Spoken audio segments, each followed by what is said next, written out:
Executive modern class में आपका स्वागत है। आज हम लोग संस्कृत में अनुवाद करना सीखेंगे, जो बिल्कुल कॉन्सेप्ट के साथ होगा। आप आसानी से अनुवाद कर पाएंगे। और इस चैनल पर पहली बार है तो चैनल को subscribe and like and share करें। चलिए क्लास स्टार्ट करते हैं। पहला सबसे आसान चीज़, लिंग किसे कहते हैं, इसके बारे में जानेंगे। लिंग जिससे पुरुष या स्त्री जाति का बोध हो उसे लिंग कहते हैं। अब देखेंगे लिंग के भेद। संस्कृत में लिंग के 3 भेद हैं। कितने भेद हैं? 3 भेद हैं, ध्यान रखेंगे। एक है पुल्लिंग, फिर है स्त्रीलिंग, फिर है नपुंसकलिंग। ठीक, पुल्लिंग पहला आते हैं पुल्लिंग में। ठीक, इसमें देख पाएंगे, कहता है जिससे पुरुष जाति का बोध हो उसे पुल्लिंग कहते हैं। पुल्लिंग प से पुल्लिंग और प से पुरुष जाति का बोध होगा तो उसको पुल्लिंग कहते हैं। जैसे में बालक, देव और भी हो सकता है इत्यादि। फिर देखेंगे स्त्रीलिंग, जिससे स्त्री जाति का बोध हो। किसका? स्त्रीलिंग, नाम से ही है, स्त्रीलिंग जाति का बोध हो उसे स्त्रीलिंग कहते हैं। जैसे में बालिका, लता या किसी भी लड़की का नाम हो, या कोई स्त्रीलिंग शब्द होंगे, नदी, ये सब भी क्या है? स्त्रीलिंग है। तो ये सारे स्त्रीलिंग शब्द हैं। फिर आप देख पाएंगे नपुंसकलिंग, जिससे पुरुष या स्त्री किसी जाति का बोध न हो उसे नपुंसकलिंग कहते हैं। ना हो, ध्यान रखना है, उसे नपुंसकलिंग कहते हैं। जैसे में पुस्तकम, गिरहम। पुस्तक कहने से ना वो पुल्लिंग का ना ही स्त्रीलिंग का किसी का भी बोध नहीं हो पाता है, अर्थात यह नपुंसकलिंग है। गृह, गिरहम, गिरहम मतलब घर होता है। घर जो है न पुल्लिंग है न स्त्रीलिंग है, क्या है? नपुंसकलिंग है। चलिए हम पुरुष को भी देखते हैं। पुरुष किसे कहते हैं? संस्कृत में पुरुष, लिंग, वचन तीनों आते हैं और तीनों के बारे में हम जान पाएंगे, जिसमें पुरुष के बारे में आप पढ़ेंगे। जिससे व्यक्ति का बोध हो उसे पुरुष कहते हैं। पुरुष के भेद, संस्कृत में पुरुष के कितने भेद? 3 भेद। लिंग भी 3 प्रकार के बताएं और पुरुष के भेद भी 3 प्रकार के होते हैं। कौन? तो कहता है पहला है प्रथम पुरुष, इसी को अन्य पुरुष के नाम से भी जानते हैं। ठीक है। फिर दूसरा है मध्यम पुरुष, फिर तीसरा क्या है? उत्तम पुरुष। पहला कहता है प्रथम पुरुष या अन्य पुरुष किसको कहते हैं? जिसके बारे में कुछ कहा जाए उसे प्रथम पुरुष कहते हैं। जैसे में सह का मतलब वह, तव का मतलब वे दोनों, और ते का मतलब वे लोग। अर्थात क्या कहा? जिसके बारे में कुछ कहा जाए, यानी वह गेंद खेलता है, वह कह रहे हैं तो उसके बारे में बोल रहे हैं। ठीक है, तो यह क्या है? वह जो है प्रथम पुरुष है। और वे दोनों खेल रहे हैं, तो वे दोनों किसी को स्पष्ट रूप से पता नहीं चल रहा है, लेकिन वहाँ पर जो भी है वे दोनों खेल रहे हैं। तो इसमें जो है तव जो है क्या है? प्रथम पुरुष है। वे लोग खेल रहे हैं तो क्या है? वे लोग भी प्रथम पुरुष हो गए। ठीक है। फिर आगे आते हैं मध्यम पुरुष। सुनने वाले को मध्यम पुरुष कहते हैं। आप देख पाएंगे जैसे में तुम, युवाम, यूयम। तुम का मतलब तुम, युवाम का मतलब तुम दोनों, अयुयम का मतलब तुम लोग। अब आगे देख पाते हैं उत्तम पुरुष। उत्तम पुरुष बोलने वाले को उत्तम पुरुष कहते हैं। जैसे में अहम, अहम मतलब मैं, आवाम मतलब हम दोनों, वयम मतलब हम लोग। अगर आप देख पाएंगे इंग्लिश में पर्सन के बारे में पढ़ें, यहाँ वही चीज़ें संस्कृत में पुरुष कहलाता है। और इसमें जो है उत्तम पुरुष, उत्तम मतलब कि हम बोल रहे हैं, सब अपने आप में क्या है? उत्तम व्यक्ति हैं। तो हम बोल रहे हैं तो हम कहने का मतलब क्या है? मैं, हम मतलब मैं बोल रहा हूँ तो मैं क्या हूँ? उत्तम पुरुष हूँ। हम दोनों बोल रहे हैं तो क्या है? ये उत्तम पुरुष है। हम लोग बोल रहे हैं तो क्या है, उत्तम पुरुष है। ठीक है। और तुम मतलब तुम, यहाँ जो है तुम मतलब तुम सुन रहे हो तो क्या है, तुम मध्यम पुरुष हो। और तुम दोनों सुन रहे हो तो ये क्या है, मध्यम पुरुष है, तुम दोनों। यूयम, तुम लोग सुन रहे हो, ये भी क्या है, मध्यम पुरुष है। इसी पर वचन, वचन आप इंग्लिश में नंबर इसी को पढ़ते हैं वचन। अब वचन किसे कहते हैं, इसको परिभाषा जानते हैं। कहते हैं जिससे संख्या का बोध हो उसे वचन कहते हैं। ठीक है। तो संख्या क्या है, 1 2 3 4 इस तरह की संख्या है। फिर कहता है वचन के भेद, संस्कृत में वचन के 3 भेद हैं। कितने भेद हैं, 3 भेद हैं। तो एक वचन, फिर है दूसरा द्विवचन, और फिर तीसरा बहुवचन। अब एक वचन जिससे एक संख्या का बोध हो उसे एक वचन कहते हैं। नाम से ही स्पष्ट है, एक वचन, एक संख्या, वचन मतलब संख्या। ठीक है।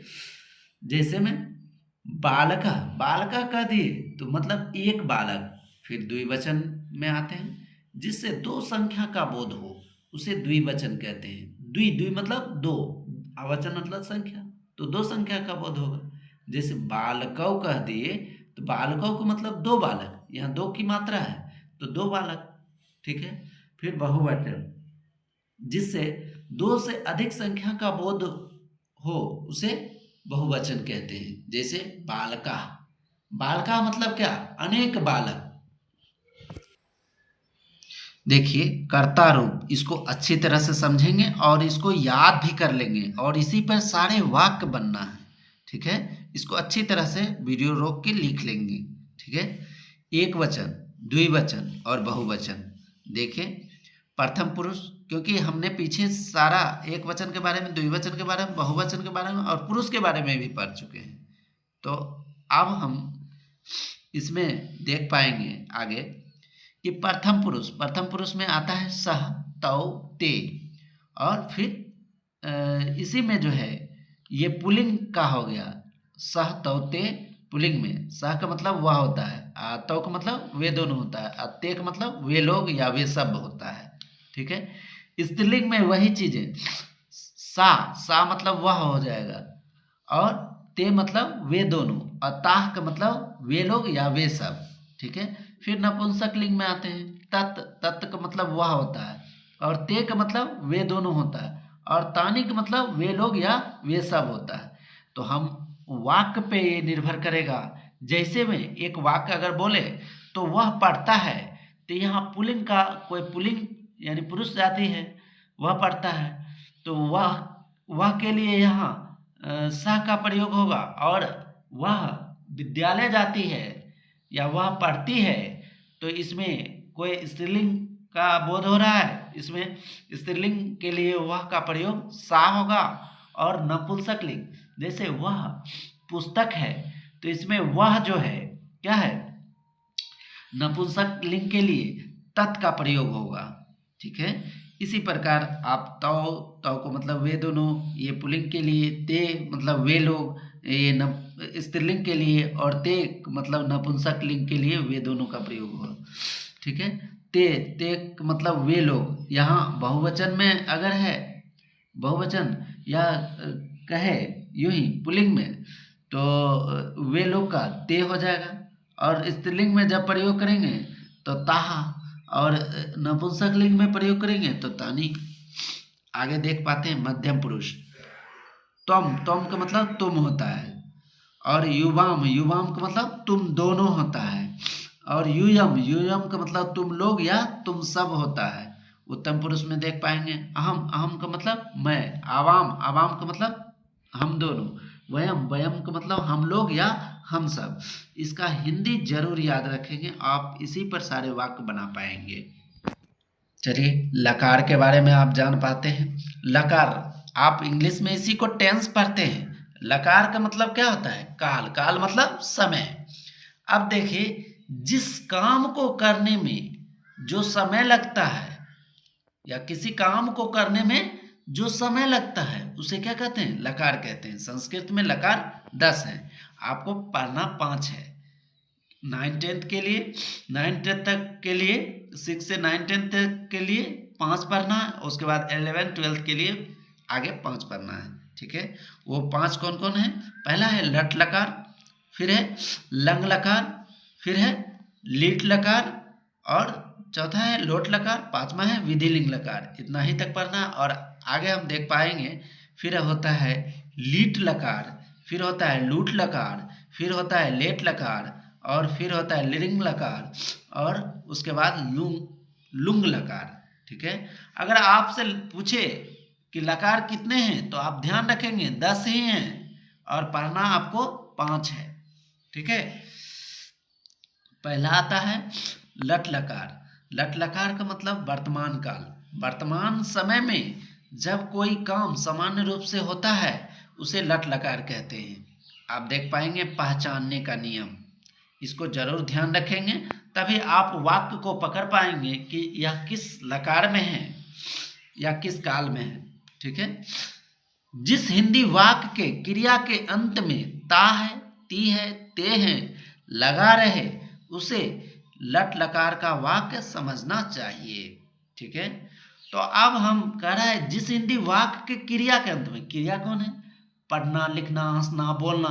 जिस शब्द के अंत में ना शब्द आ जाए तो वो क्या है? क्रिया है। उसमें कह रहा है ता है, ती है लगा रहे, या पढ़ता है, लिखता है, हंसता है, ता है, ना की जगह ता आना चाहिए। तो वो क्या है? उससे पकड़ पाएंगे कि वह लट लकार का वाक्य है। आगे हम देख पाएंगे सूत्र है एक वचन, द्विवचन और बहुवचन में। प्रथम पुरुष ती, ती मतलब ती किसके साथ लगेगा? सह के साथ लगेगा। तह तौ के साथ, अंति ते के साथ। फिर मध्यम पुरुष में त्वम, त्वम का मतलब तुम होता है, इसमें जो है सी लगेगा। फिर युवाम के साथ था और युयम के साथ थ और अहम के साथ आमी और आवाम के साथ आवह और वयम के साथ आमह।